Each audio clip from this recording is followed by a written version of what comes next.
Okay, तो अब हम आगे चलते हैं। आगे ये है कि हमने यहाँ क्वेश्चन नंबर 4 तक हमने सॉल्व कर लिया था। क्वेश्चन नंबर 5 हम देखते हैं। क्वेश्चन नंबर 5 में ये कह रहे हैं कि कॉस थीटा बराबर है -3/5 के, and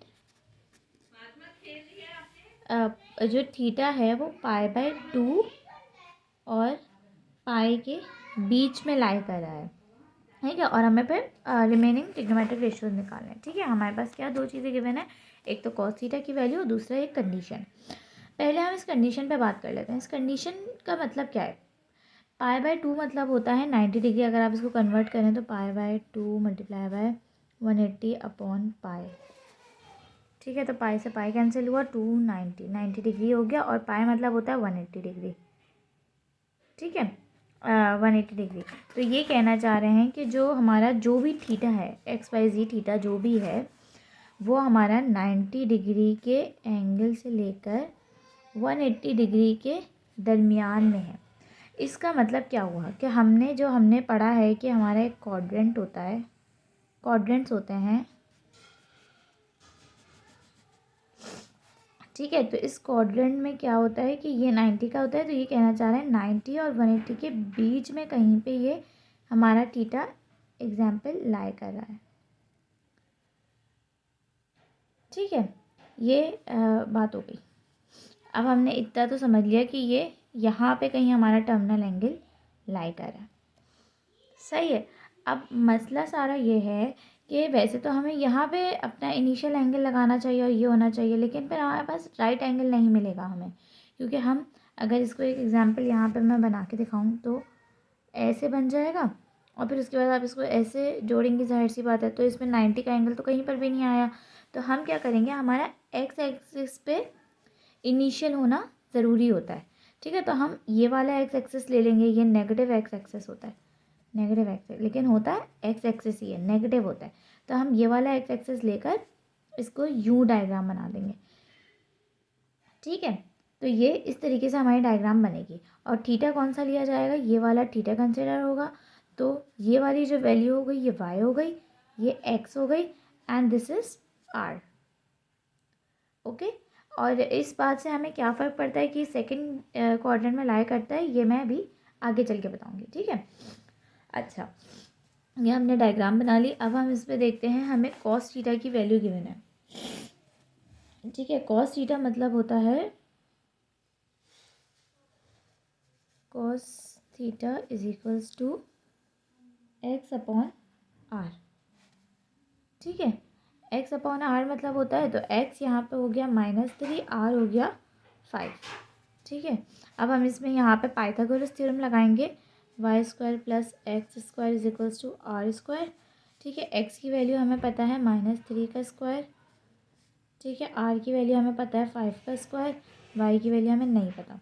y² + 9 + 25 y is equals to 4 ±4। अच्छा, अब यहाँ पे आ गया हमारे पास +-4, ठीक है। अब हम आते हैं हमारे साइन थीटा के ऊपर। साइन थीटा का फॉर्मूला क्या होता है, y/r। तो हम y में एक पॉजिटिव लेंगे, +4/5, एक लेंगे -4/5। अब ये सेकंड क्वाड्रेंट में लाई कर रहा है।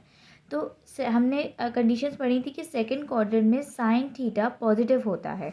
तो हमारा यहाँ पे अगर हम -4/5 ले लेंगे तो ये तो नेगेटिव बन जाएगा, तो ये वाला कैंसिल हो जाएगा। हमारा ये होगा answer, sine theta is equals to 4/5।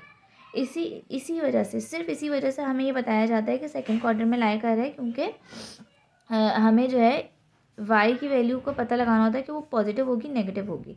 इसी तरीके से पता चल सकता है खाली, ठीक है। अगर सेकंड क्वाड्रेंट में तो साइन थीटा में y जो है वो पॉजिटिव होना चाहिए, तो ये +4 इसका आंसर होगा, -4 इसका आंसर नहीं होगा। अब इससे आगे हमें साइन थीटा पता चल गया, साइन से हम लगा सकते हैं कोसेक थीटा जिसका रेसिप्रोकल होता है, ठीक है। कॉस थीटा हमें पता था, कॉस से हम सेक थीटा का पता लगा सकते हैं, दैट इज़ 5/-3, ठीक है। सेक थीटा हो गया।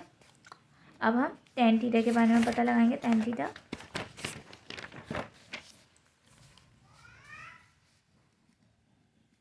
Is equals to y/x। y हमारे पास 4 है, x जो है वो 3 है, ठीक है, और -3। माइनस डिनोमिनेटर में सही नहीं लगता इसलिए हम न्यूमरेटर में लगा देते हैं, लेकिन इसका मतलब ये नहीं है कि -4 के साथ है, ठीक है, -3 के ही साथ है, लेकिन वो डिनोमिनेटर में नहीं लगाना चाहिए, न्यूमरेटर में लगाना चाहिए, इसलिए हमने ऊपर कर दिया, ठीक है। फिर उसके बाद हम कॉट थीटा निकालेंगे। कॉट थीटा इसी का रेसिप्रोकल होता है -3/4, ठीक है। तो हमारे पास 6 ट्रिग्नोमेट्रिक रेशियोज आ गए। आगे अगर हम बात करें तो find the remaining trigonometric ratios if sine theta is equals to √3/2 and theta lies in second quadrant, ठीक है। तो ये भी बहुत आसान है, साइन थीटा की वैल्यू गिवन है हमें, आगे हमें बाकी निकालना है, और ये बताया हुआ है कि थीटा जो है वो सेकंड क्वाड्रेंट में लाई कर रहा है, ठीक है। अब आपको हर दफ़ा डायग्राम बनाने की इतनी ज़रूरत नहीं है, आप छोड़ सकते हैं, बस ये दिमाग में रखना ज़रूरी है कि सेकंड क्वाड्रेंट मतलब क्या हुआ, साइन थीटा से पॉजिटिव हो सकता है, बाकी सारी चीज़ें हमारी नेगेटिव में आनी चाहिए, ठीक है। और क्या कहते हैं, यहाँ पे फोर्थ क्वाड्रेंट की बात हो रही है, फोर्थ में कॉस से पॉजिटिव होता है 10, और क्या कहते हैं साइन जो है वो नेगेटिव होता है, ठीक है। अब ये सारे मैं सॉल्व करके दिखा दूँगी आपको, क्योंकि थोड़े से डिफरेंट तरीके से हैं, तो ये सारे मैं सॉल्व करूँगी, लेकिन मैं जस्ट एक रिव्यू दे रही हूँ।